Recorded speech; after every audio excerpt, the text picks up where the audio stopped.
So hello everyone, welcome back to Deb with Pradeep. तो कल तक हमने देखा था कि डेटा टाइप क्या होते हैं। सारे अपन ने प्रिमिटिव डेटा टाइप देख लिए थे और साथ में अपन ने देखा था कि जो टाइप कास्टिंग है वो क्या होती है। तो उसमें अगर आपको कोई भी डाउट लगे तो आप मुझे बता देना ताकि वो मैं डाउट क्लियर कर पाऊँ। तो आज है ना अपन नया टॉपिक स्टार्ट करते हैं। आज है ना मैं आपको एक और डेटा टाइप के बारे में बताऊंगा जो कि है ना जावा 10 में इंट्रोड्यूस हुआ था, 10 वर्जन में। ठीक है। एक्चुअली ना ये एक तरीके का बोल सकते हैं कि ये है ना कोई भी वैल्यू स्टोर कर सकता है अकॉर्डिंग टू देयर डेटा, मतलब जो भी डेटा टाइप है। ओके। ठीक है, तो अपन स्टार्ट करते हैं। आज अपन पढ़ेंगे आज बेड टाइप। हाँ, बेड टाइप भी होता है जावा में, बेड टाइप। अब ये क्या है ना, जो अपना बेड टाइप हो गया, ये एक तरीके का बोलें तो डायनामिक डेटा टाइप होता है। मतलब कि इसमें अपन कोई सी भी वैल्यू स्टोर कर सकते हैं, किसी भी तरह की वैल्यू स्टोर कर सकते हैं अपन वेट टाइप में। चाहे वो इंट वाली हो, चाहे वो ऐसे, चाहे वो नंबर हो, ठीक है, चाहे वो फ्लोट वैल्यू हो, ठीक है, चाहे वो कोई कैरेक्टर हो, ठीक है, चाहे वो कोई स्ट्रिंग हो, जैसे कुछ भी मान लो स्ट्रिंग हो, चाहे वो कुछ मतलब कि बुलियन वैल्यू हो ट्रू या फॉल्स की, ठीक है, या फिर वो कोई ऑब्जेक्ट क्रिएट करते हैं ना बस ए इक्वल्स टू न्यू ए, वो हो। तो वेर जो वैल्यू है वो सारे तरह की वैल्यू स्टोर कर लेता है। ये जावा 10 का फीचर है। This was introduced in Java version 10 and it gives dynamic data type concept. मतलब depending on the value stored inside this variable, data type allocate to it internally. ठीक है। तो चलिए अपन इसको देखते हैं थोड़ा और डिटेल से, क्या है ये चीज। ठीक है। अब आते अपन नए। हम्म। अब where, ठीक है। अब मैंने देखा कि मैं इसमें इंटीजर वैल्यू स्टोर कराने का ट्राई करता हूँ। अरे यार, ये तो हो गई। हम्म। चलो ठीक है, हो सकता है ये न्यूमेरिक वैल्यू दे लेता हो। चलो अपन दूसरे देते हैं। अपन इसमें देते हैं दूसरे वैल्यू, फ्लोटिंग वैल्यू देते हैं। ठीक है। अरे यार, ये भी ले रहा है, मतलब ये दो टाइप के तो ले ही रहा है वैल्यू। चलो तीसरा देखते हैं, देखिए ये सही बात है या नहीं है। क्या बटन की।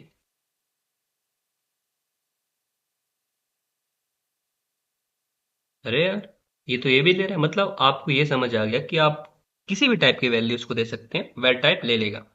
ठीक है। वेल टाइप आपको डायनेमिक डेटा टाइप रहता है कि आप जो भी वैल्यू डालेंगे इसमें वो ऑटोमेटिक ये ले लेगा। जैसे अपन डालते हैं इसमें ट्रू, बुलियन वैल्यू, ये भी इसने ले ली। चलो अब देखते हैं क्या ये डेटा टाइप तो ऑब्जेक्ट क्रिएट कर सकता है कि नहीं कर सकता।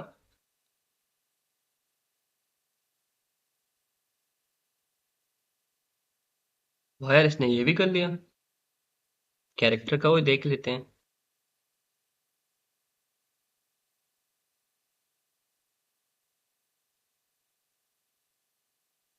मतलब आपको समझ आ गया कि ये जो है वो सारे डेटा टाइप को स्टोर कर सकता है। ठीक है। आप इसे प्रिंट करा के भी देख सकते हैं। जैसे अपन प्रिंट करा लेते हैं इनको। शॉर्टकट क्या है पता ना आपको, एस आउट। अपन इनको देखते हैं। ठीक है। स्पेल करते हैं अपन x1 को। ज्यादा नहीं करना अपन को, अपन क्या करते हैं इसको कॉपी पेस्ट कर लेते हैं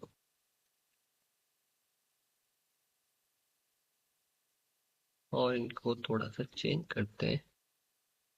3 4 5, एक और रह गया यार।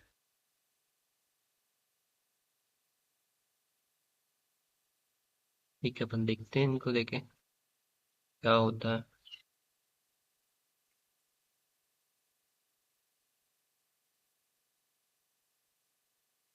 हाँ मतलब देखो, आपको समझ आ गया। जो वेट टाइप है वो सारे टाइप के मतलब वैल्यू ले सकता है अपने आप में। ठीक है, एलोकेट कर लेता है। तो ये जो है वो वेट टाइप इंट्रोड्यूस होता है जावा 10 में, आपको बताया। बट अब इसकी अपन लिमिटेशन की बात करते हैं। अपन क्या करते हैं, इसकी लिमिटेशन की बात करते हैं। लिमिटेशन यही है इसकी, ठीक है, कि ये मान लीजिए ये आपका मतलब मेन मेथड है, ठीक है, आपका ये मेन मेथड है। तो आप क्या कर सकते हैं, ये जो वेर की जो वैल्यू है वो इसके अंदर ही यूज कर सकते हैं। इसकी लिमिटेशन है कि आप इसे मेथड के अंदर ही कर सकते हैं, ठीक है। अगर आप चाहेंगे कि मैं इसको as a static non static keyword देते हैं ना अपन वेरिएबल यहाँ पे, इस तरह का दूं,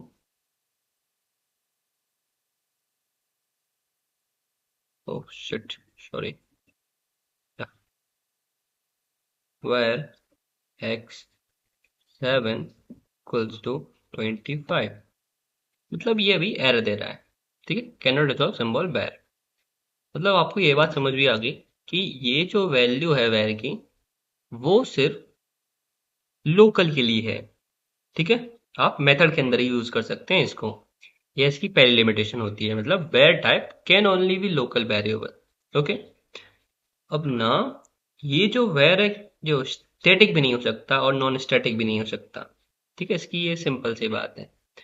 अगर आप यहाँ लिखोगे कि static where x4 x9 equals to 34, तो समझ रहे हो अभी ये एरर दे रहा है, can not resolve symbol var. मतलब ये बात समझ आ गई कि ना ये स्टैटिक हो सकता है ना ये नॉन स्टैटिक हो सकता है, ठीक है। अब अपन, अगर अपन इसको रिटर्न टाइप में यूज करें तो भी नहीं हो सकता। आपको रिटर्न टाइप अभी पता नहीं है तो मैं आपको आगे बता दूंगा, ठीक है। ये आपको समझ आ गया कि अपना वेर क्या होता है। अब एक तरीके का और रेफरेंस वेरिएबल होता है जो मैंने आपको वेरिएबल में बताया नहीं, अपन ने अभी पढ़ा था static variable, non static variable और लोकल वेरिएबल। अब अपन देखेंगे, जो अपन एड्रेस अपनी जो ऑब्जेक्ट बनाते हैं, आपने बनाया ऐसे man m1 equals to new man, ये बनाया अपन ने।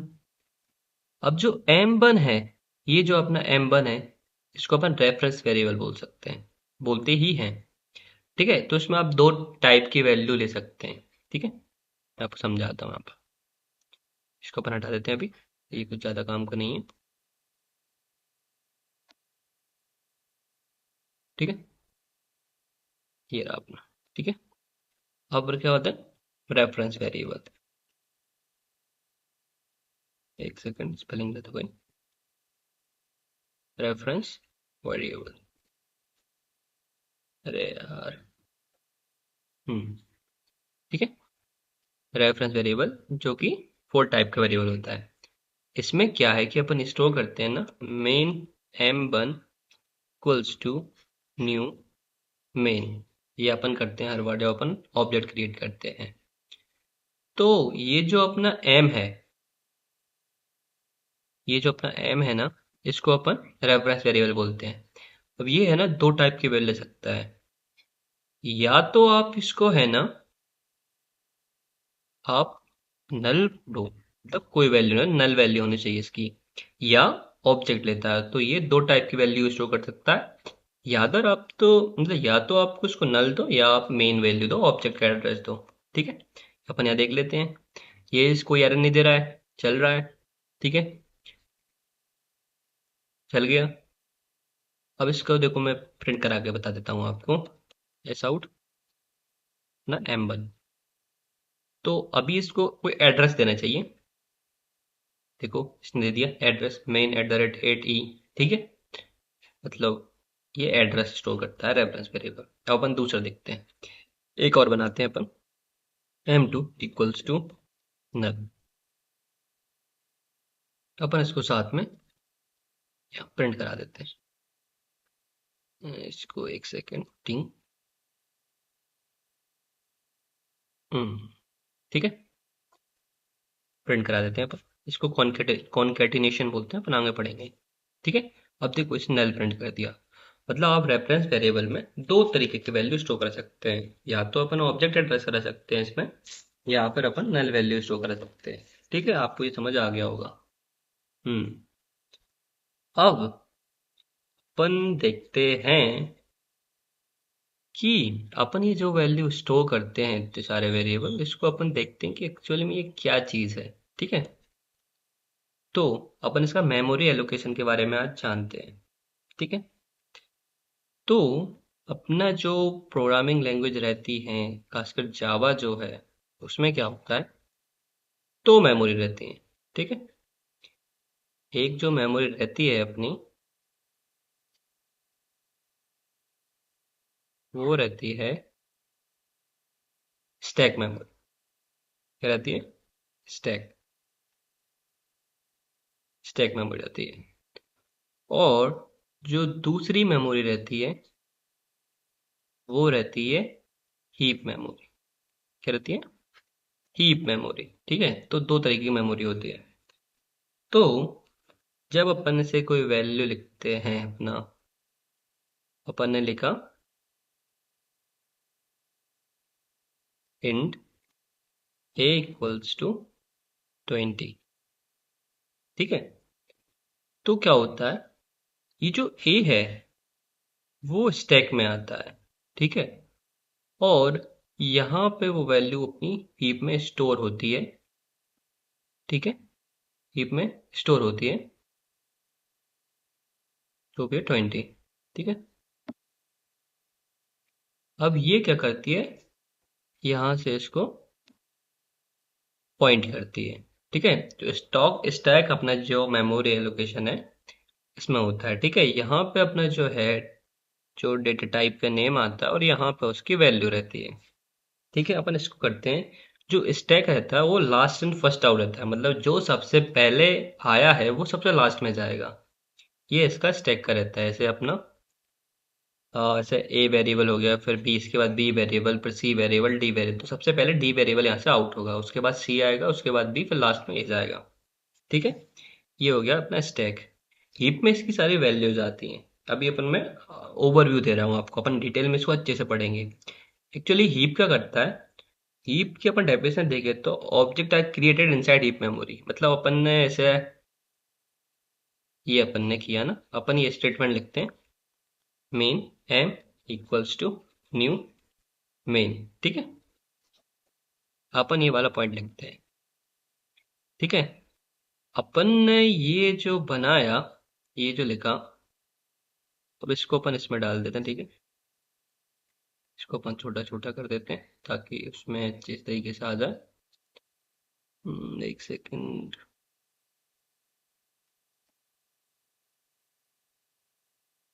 इसको ऐसे कर देते हैं। ठीक है, हाँ इसमें आ गया। यार, हाँ ये आ गया। ठीक है, ये समझ लेते हैं, आप यहाँ आ गया। तो ये क्या कर रहा है अभी, ऑब्जेक्ट बनाते हैं इसे।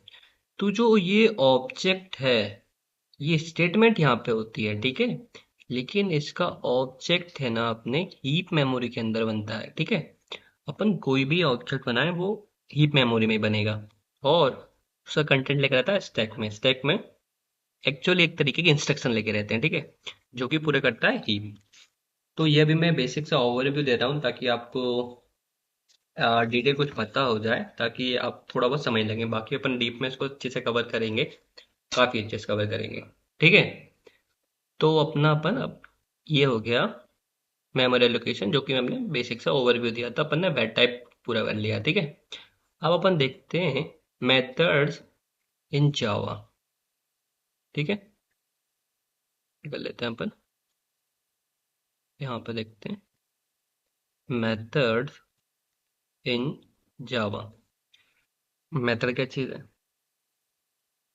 मेथड मतलब कि अपन कोई भी वैल्यू या फिर कोई फंक्शनैलिटी लिखते हैं, अपन सारा चीज़ अब मेन में लिखेंगे तो ये कुछ ज़्यादा ही हो गया, अच्छा नहीं लग रहा। और मेन जो रहता है वो अपना जावा का स्टार्टिंग पॉइंट रहता है। ठीक है, तो अब मान लो अपन को कोई चीज़ है जो बार बार रिपीट करनी है। ठीक है, बार बार चीज़ रिपीट करनी है, तो अब वो मैं मेन में तो दूंगा नहीं। मान लीजिए मुझे दो हाँ, वैल्यू का एडिशन करना है, पर मुझे वैल्यू बार बार चेंज करनी है, ठीक है। तो अब मैं ये तो करूँगा नहीं कि मैं बार बार यहाँ पे लिखूँ कि int a equals to 20 and int b equals to 30 and int c equals to a plus B. अब मुझे मान लीजिए ऐसी कई सारी वैल्यू का करना पड़ता है, तो क्या मैं बार बार ये स्टेटमेंट लिखूंगा? नहीं। तो इससे बचने के लिए अपन क्या करते हैं, ये इससे बचने रियूजेबिलिटी के लिए अपन क्या करते हैं, मेथड्स बनाते हैं, ठीक है। मेथड्स बनाते हैं। अब मेथड्स क्या करता है, अपनी जो रियूजेबिलिटी है ना उसको बढ़ाता है, ठीक है। तो अच्छा लुक देता है, ठीक है।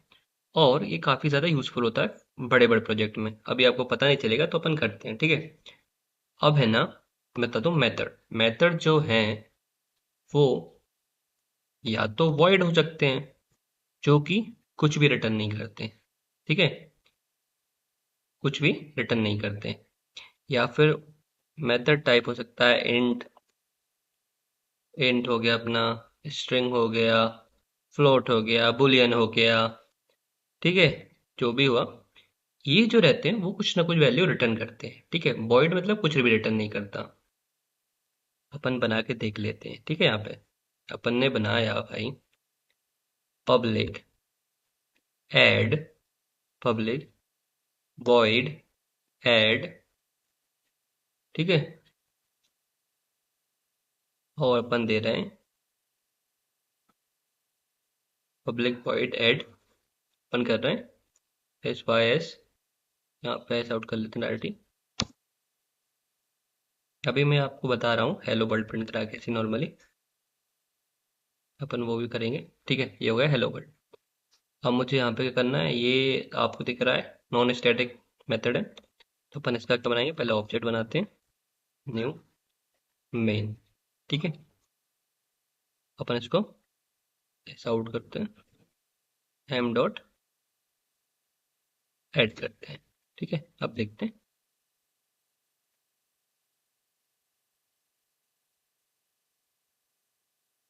ओह सॉरी सॉरी, ठीक है, इसने कर दिया। पहले अपन क्या करते हैं, इसको कॉल कर लेते हैं एम डॉट ऐड, ठीक है। अब अपन क्या करते हैं, इसको अपन एक लोकल वेरिएबल में कर देते हैं, स्ट्रिंग इक्वल टू, एक से नहीं कुछ बोल रहा है, required type string provided void. अच्छा भाई, मतलब ये ऐसे ही चल जाएगा नॉर्मली, अपन इसको प्रिंट भी करेंगे ना तो भी चल जाएगा। इसमें क्या दिक्कत आ रही है अपन देख लेते हैं, एक सेकंड। हाँ, तो ये ऐसे ही चल जाएगा क्योंकि ये वॉइड है ना, तो इसमें कुछ रिटर्न की जरूरत नहीं पड़ती। तो अपन ने ऐड कराया और ये चल गया, ठीक है। तो ये अपन फंक्शनैलिटी ये होती है कि आप कर सकते हैं। अब आप थोड़ा डिटेल में पढ़ते हैं, ठीक है अपन। अब मैंने आपको बताया कि ये रीयूजेबिलिटी का यूज होता है। तो मान लीजिए अपन अभी क्या कर रहे थे कि अपन को ऐड करना था कई सारी चीजें, ठीक है। मान लीजिए मुझे कुछ ऐड करना है, तो मैं मान लीजिए मैंने दो वैल्यू यहाँ ऐड करी। मैंने यहाँ दिया दो चार को ऐड करना है, फिर चार छः को करना है, फिर चार आठ को करना है, फिर चार बारह को करना है, ये करना है। तो मैं कुछ ऐसा बनाऊं जिससे सिर्फ मुझे वैल्यू देना पड़े और वो ऐड होके मेरे पास आ जाए और मैं एक बार ही लॉजिक लिखूं। तो उस चीज के लिए मेथड है ना, वो बहुत ज्यादा यूजफुल होता है, ठीक है। देखो अपन करते हैं। पहले मैं बता दूं कि जो मेथड है वो जीरो आर्ग्यूमेंट मेथड भी हो सकते हैं, आप कोई वैल्यू ना दें। आर्ग्यूमेंट्स वाले भी हो सकते हैं, इसमें आप आर्ग्यूमेंट दे, एक आर्ग्यूमेंट दो आर्ग्यूमेंट दो, कोई फर्क नहीं पड़ता, ठीक है। तो अपन क्या करते हैं, अपन इसमें ना ये आर्ग्यूमेंट होते हैं जो कि अपन इसमें देते हैं, ठीक है, मेथड्स में देते हैं, ठीक है। जैसे अपन ने दिया बी, और मैं इनसे चाह रहा हूं कि ये मुझे ऐड करके दें, किसका, ए और बी का। मैंने ऐसा आउट कर दिया भाई, मैंने लिखा ए प्लस बी, ठीक है। अब मैं क्या करूंगा, जब इस फंक्शन को मैं अभी मैंने यहाँ पे मैंने ऑब्जेक्ट बना रखा है, तो ये सब ऑब्जेक्ट के अंदर वैल्यू स्टोर रहती हैं सारी, नॉन स्टैटिक वैल्यू, ठीक है। तो मैं इसको कॉल करता हूँ एम डॉट एड। अब ये देखो स्टार्टिंग में क्या बोला था इसने, आप यहाँ देखो। तो ये दो वैल्यू लेगा, इंट ए इंट वी, जो कि अपन ने यहाँ पे दी है मेथड्स में। तो अपन क्या करना पड़ेगा, सेम वैल्यू यहाँ पे देना पड़ेगा। 12 15 में दो वैल्यू दे देता हूँ। मैंने प्रिंट कराया, अरे भाई ये तो दे रहा है। अब मान लो मुझे यही दोबारा करना है भाई, मुझे देना है 25 45 दूंगा। भाई ये तो हो गया। तो ये अपन समझ आ गया कि मेथड क्यों यूज होता है। मेथड यूज होता है कि अपन को कोई भी चीज बार बार करनी रहती है, तो उसको रिपीट करने की जगह अपन एक फंक्शन बना देते हैं, ताकि अपन उसका यूज बार बार कर पाए। ठीक है। अब ये अपना वॉइड था जो कि कुछ भी रिटर्न नहीं कर रहा था। अपन ये क्या करते हैं, अपन करते हैं कि इसको अपन रिटर्न करवाते हैं। अब ये वॉइड हो गया, रिटर्न नहीं करते, तो अपन इसको करते हैं एंड। ठीक है। अब ये क्या करेगा, कुछ वैल्यू रिटर्न करना पड़ेगा, इसमें रिटर्न स्टेटमेंट लिखना पड़ेगा। ठीक है। मैं लिखता हूँ उसमें ए प्लस वी, ये हो गया रिटर्न स्टेटमेंट। ठीक है।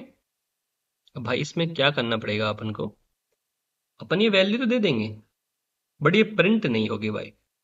उसके लिए अपन क्या करना पड़ता है, अपन इसको लोकल वेरिएबल में स्टोर करा लेंगे। इंट अपन ने ये कर दिया, इंट एड इक्वल्स टू ये कर दिया। ठीक है, करा दिया भाई।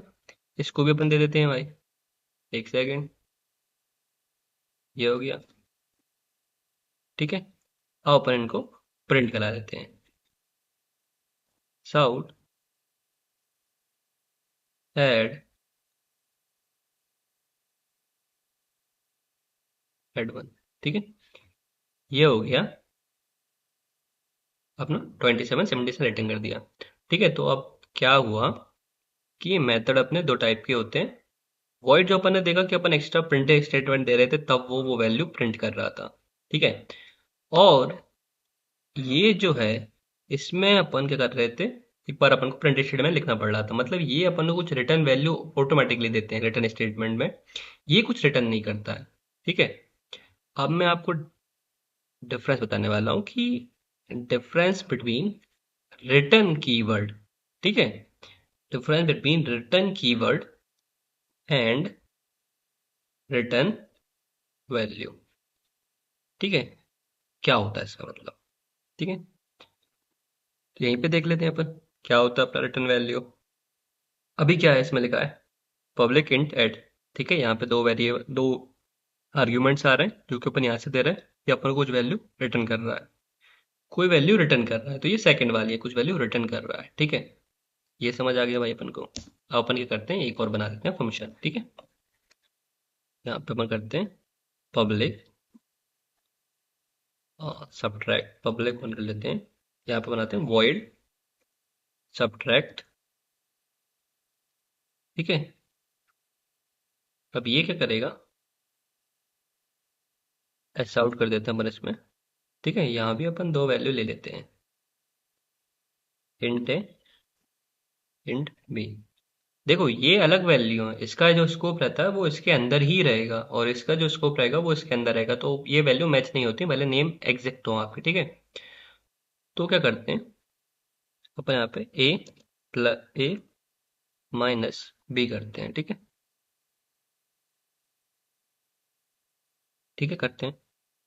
अब अपन करते हैं रिटर्न वैल्यू देते हैं। भाई यहाँ पे रिटर्न आ गया। अगर मैं यहाँ पे लिखूं वॉइड में कि मुझे ये स्टेटमेंट देनी थी, ठीक है, रिटर्न करूं ए माइनस बी, एरर दे रहा है यार ये तो।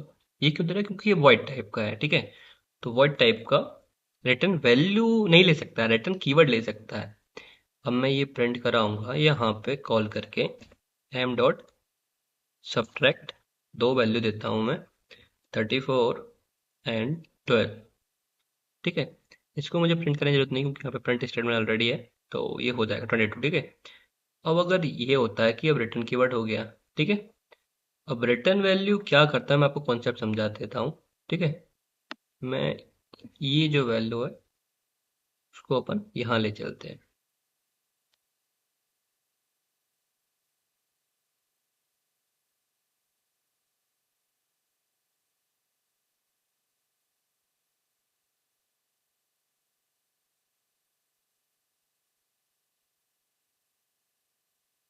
हाँ, तो आपको ये दिख रहा होगा, ठीक है। अपन इसका फॉन्ट जो है वो बढ़ा लेते हैं। ज़्यादा हो गया है तो। हाँ, ये देखिए, ठीक है। अब रिटर्न स्टेटमेंट क्या करता है कि आप अगर रिटर्न स्टेटमेंट के बाद कुछ भी लिखेंगे, ठीक है। जैसे अपना मेन फंक्शन उठा लेते हैं, ये भी अपन, ठीक है। इसको अपन उठा लेते हैं भाई, यहाँ से उठा लेते हैं। ये लिखते हैं, ठीक है। ये भी वही हो गया।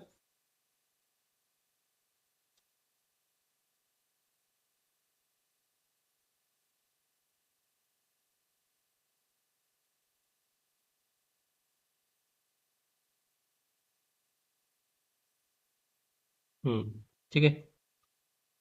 इसको भी अपन अपना पे छोड़ो, कोई दिक्कत नहीं, इससे ही समझ आ रहा है, ठीक है।